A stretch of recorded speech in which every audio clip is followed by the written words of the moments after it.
दिल्ली की आतिशी सरकार में मंत्री रहे कैलाश गहलोत आज बीजेपी में शामिल हो गए।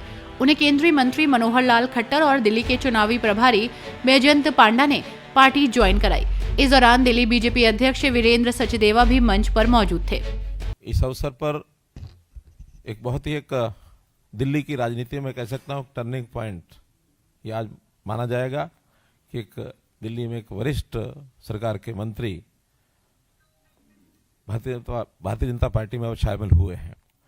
मैं ये कह सकता हूँ कि जब भी कोई व्यक्ति पहली बार राजनीतिक क्षेत्र में किसी पार्टी में ज्वाइन करता है तो सब पार्टियों का अपना बाह्य आवरण होता है, उसी को देख करके ही शायद ज्वाइन करता होगा।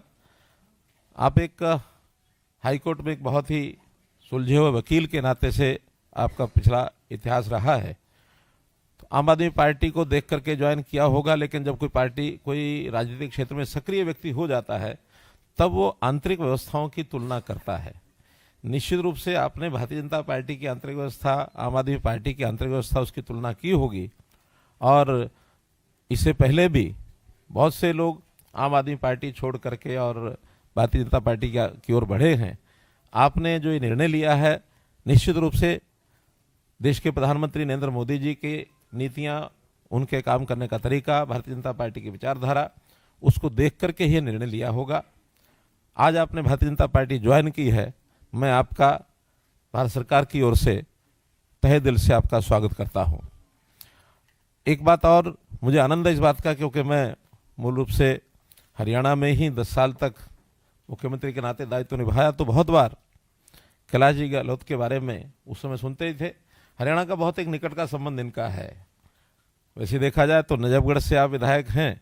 नजफगढ़ ज्योग्राफिकली भले दिल्ली का हिस्सा है, लेकिन बाकी सब चीज़ों को लेकर के वो हरियाणा का हिस्सा है।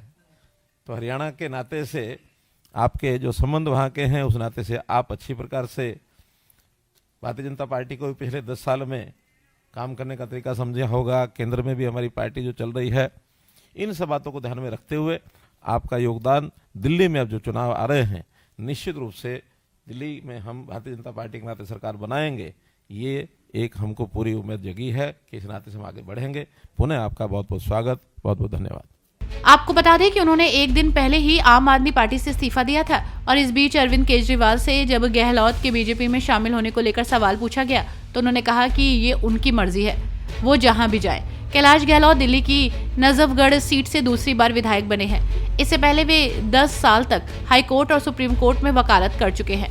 कैलाश गहलोत ने अरविंद केजरीवाल को चिट्ठी लिखकर कहा कि ये दुख की बात है कि हम लोगों के अधिकारों के लिए लड़ने की बजाय राजनीतिक एजेंडे के लिए लड़ रहे हैं। इससे दिल्ली के लोगों को बुनियादी सुविधाएं नहीं मिल रही हैं।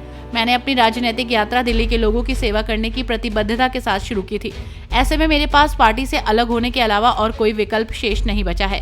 इस दौरान कैलाश गहलोत ने कहा कि आम आदमी पार्टी को छोड़ना आसान नहीं था। आम आदमी पार्टी छोड़कर बीजेपी की मेंबरशिप ग्रहण की खट्टर साहब की प्रेजेंस में, और मैं कह सकता हूं कि मेरे लिए ये कोई आसान कदम नहीं था।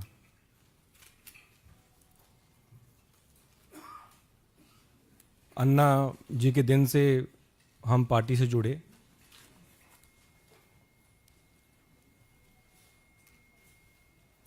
और लगातार दिल्ली वासियों के लिए काम करते आए, एज ए एमएलए भी और एज ए मिनिस्टर भी।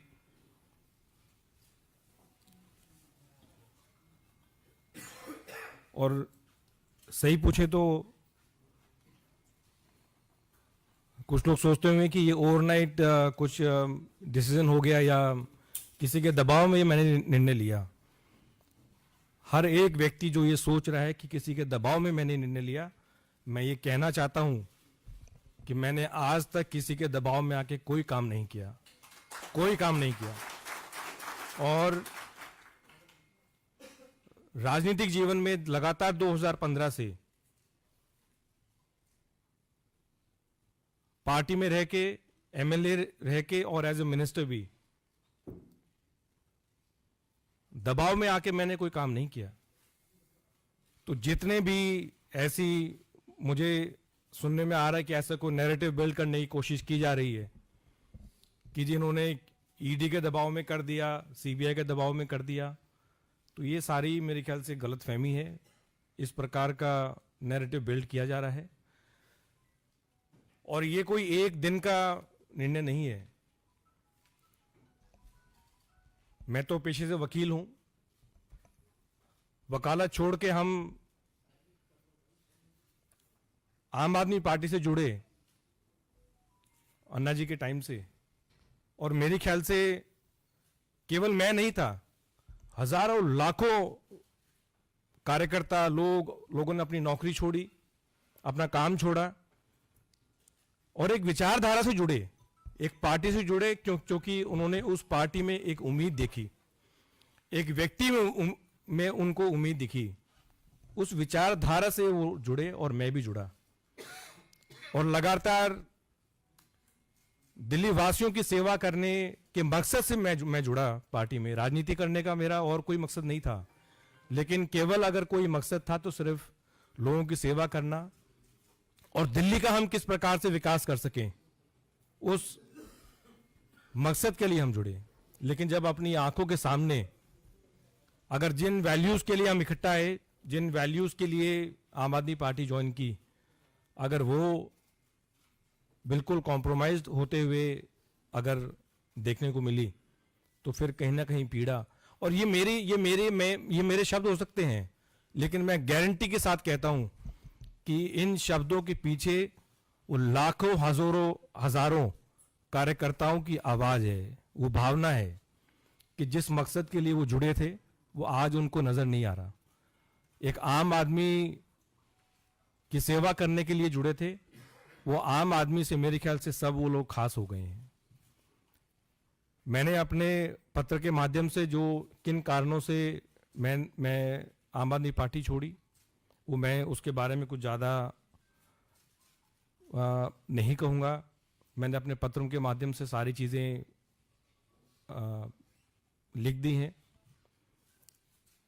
लेकिन इतना ज़रूर मैं कह सकता हूँ कि अगर कोई सरकार अगर लगातार हर छोटे विषय पे, हर बड़े विषय पे अगर केंद्र सरकार के साथ पूरा समय, चाहे उसके मंत्री हैं चाहे चीफ मिनिस्टर हैं, अगर पूरा समय अगर वो लड़ाई में निकालेंगे तो मेरे ख्याल से दिल्ली का विकास नहीं हो सकता। दिल्ली का विकास अगर हमें करना है तो अपने अच्छे संबंध बना के रखने ज़रूरी हैं। मेरा जितना समय एज ए मिनिस्टर निकला, जितने भी विभाग रहे, मुख्य रूप से आज भी मुझे एज ए ट्रांसपोर्ट मिनिस्टर ही जाना जाता है, और जितना भी मुझे मौका मिला मैंने पूरी कोशिश की कि चाहे वो केंद्र सरकार है चाहे एलजी से है, क्योंकि हमारा मकसद दिल्ली वासियों के लिए काम करने का था। हमारे पॉलिटिकल एम्बिशंस को आगे रखने का नहीं था, अपने पर्सनल एम्बिशंस को आगे रखने का नहीं था। मेरे ख्याल से जितने भी लोग आम आदमी पार्टी में जुड़े, उनका मकसद अपना कि किसी चीज की वजह से अब मैं जो चाहता हूं वो ऊपर हो, वो मकसद नहीं था। लोगों का काम करने का मकसद केवल था। और मुझे पूरा यकीन है कि अगर दिल्ली का विकास अगर वाकई में हो सकता है तो फिर वो केंद्र में जो बीजेपी की सरकार है उसके साथ कंधे से कंधा मिला के एक मजबूती के साथ आगे बढ़ के उसका विकास हो सकता है। और यही कारण रहे कि मैं बीजेपी के परिवार से जुड़ा हूं आज। हमारे आदरणीय और सबसे लोकप्रिय प्रधानमंत्री नरेंद्र मोदी जी, उनकी जो विजन है, उनकी जो नीतियां हैं, उनके जो काम है, उनसे कहीं ना कहीं इंस्पायर होके और उनकी लीडरशिप के अंडर, और आदरणीय अमित शाह जी, हमारे जो पार्टी के प्रेसिडेंट हैं, नड्डा जी, जितने भी और सीनियर लीडर्स हैं, मैं समझता हूँ उनकी गाइडेंस के अंडर मैं काम करता रहूँगा। पहले भी काम करता रहा हूँ और एक चीज़ की गारंटी देता हूँ कि जो भी मुझे रिस्पॉन्सिबिलिटी दी जाएगी उसको मैं पूरी ईमानदारी के साथ निभाऊंगा। और मेरा मकसद, मैं फिर रिपीट कर रहा हूँ, मेरा मकसद केवल राजनीति में, मैंने जब प्रैक्टिस छोड़ के जब राजनीति ज्वाइन की तब भी मेरा मकसद था कि लोगों के लिए, दिल्ली वासियों के लिए और देशवासियों के लिए कैसे काम किया जाए। वो पहले भी था, आज भी है और हमेशा रहेगा। और जितने भी यहाँ की लीडरशिप है, मुझे समय समय पे उनका गाइडेंस मिलता रहेगा और हम दिल्ली के लिए और देशवासियों के लिए काम करते रहेंगे। जय हिंद।